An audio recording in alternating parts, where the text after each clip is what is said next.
So, in this lesson, we're going to be talking about the stock market. This is a pretty big lesson, so we're going to be splitting it up into two videos, and we're going to be going through it rather quickly so we don't have to go into that third video. So, why should we learn about stocks? The stock market is the core of America's economic system. We know that a stock is a share of ownership in the assets and earnings of a company. A bond is a type of debt that a company issues to investors for a specified amount of time. The stock market is a general term used to describe the transactions involving buying and selling stocks and bonds issued by a company. So, why do companies issue stocks? When a company would like to grow, it issues stocks to raise funds and pay for ongoing business activities. This is a popular way to grow a business because the company does not have to repay the money, and paying dividends is optional. And what are dividends? Well, they are distributions of earnings paid to stockholders. So, risk versus return, and we've kind of talked about this in the last unit. On average, stocks have a high rate of return. So, the increase or decrease in the original purchase price of an investment. So, when we looked at that investment pyramid, we saw that stocks kind of rate closer to the top than the bottom. They're a higher risk because there's a higher potential for return. So, higher rate of return equals greater risk, uncertainty about the outcome of the investment. Stocks can help you provide portfolio diversification. And that's when I said that would be like not putting all your eggs in one basket, spreading out your money. So then that way you don't, you lower your risk of losing money. There are two types of stocks: common stock versus preferred stock. Common stock is shares or units of ownership in a public corporation. Their most basic form of ownership. When you have common stock, you have one vote per share owned to determine company's board of directors. The ways the stock value can change, and this is with any stock. The value can go up or down. There can be a stock split where one stock splits into multiple stocks. This is usually when the company wants to make even more money. If two companies merge, it's going to change stock prices. And then when dividends are paid, it also changes stock prices. Preferred stock are shares which pay fixed dividends. We know that fixed means they don't change and have priority over common stock. They're less risky than common stock, but there's no voting rights. And dividends are stated as a percentage known as par value. And this is a fixed value stated on the stock certificate. So, stock classifications. A variety of types of stocks are necessary for a diverse portfolio. There are 7 basic classifications or categories that stock fall into. Some stock fall into multiple categories. So we're going to talk about growth, income, value, cyclical, counter-cyclical, speculative, and blue chip. Growth stock. Growth stock are from companies who have a consistent record of relatively rapid growth in earnings in all economic conditions. These would be new companies expanding product lines, usually does not pay dividends, and their beta is 1.5 or higher. And we'll talk more about what beta is in the future.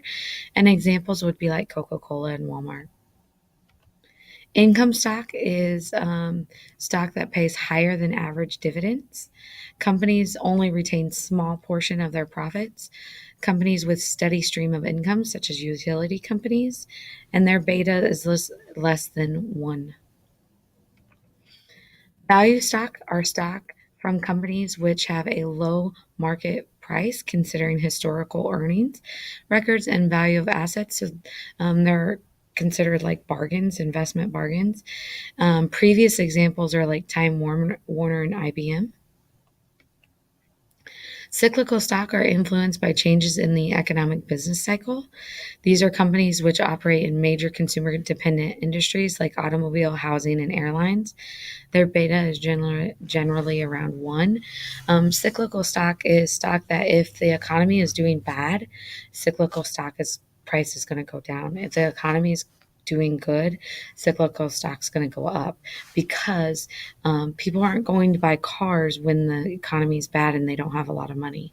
But if the economy is good and money's flowing, then they might go purchase a car. Counter cyclical is kind of the opposite. This is stocks that have consistent returns even when the economy is suffering. So this would be like stock that comes from companies that doesn't matter if you are if the economy is doing bad or good, they're always going to stay the same because people need those products. So products are always in demand. They're good for investors who want dividends. Examples are utility companies and grocery stores. And the beta is one or below, even negative sometimes. Speculative stock. Speculative, you've heard that word before. Speculative stocks are companies with potentials of substantial earnings. These are very high risk stock. So when we heard speculative before in the investment lesson, we know speculative investments are very risky. Speculative stocks are very risky. Examples would include internet or video game companies, and their beta is 2. Now, with speculative stock, you should know that these are companies that come out with really cool products, but someone comes out with something better. So, like, I always think of like Nintendo. When Xbox comes out, Xbox is really popular, but then another company comes out with something even better, and then those stocks drop. So it's like a never ending cycle, and it's going to be good for a while, but it could drop as well if it's not a popular product or if something comes out better. Lastly, the blue chip stock, I think this is the last one. Yeah. Blue chip stocks are from nationally recognized companies with long records of profit, dividend payments, and a good reputation for management. They're less risky. They grow at consistent rates. Examples would be like McDonald's, Walmart, and General Electric.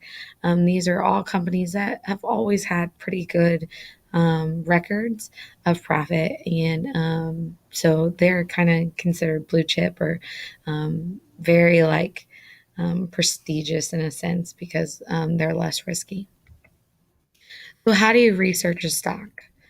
First, you want to look at the book value. This is the net worth of the company.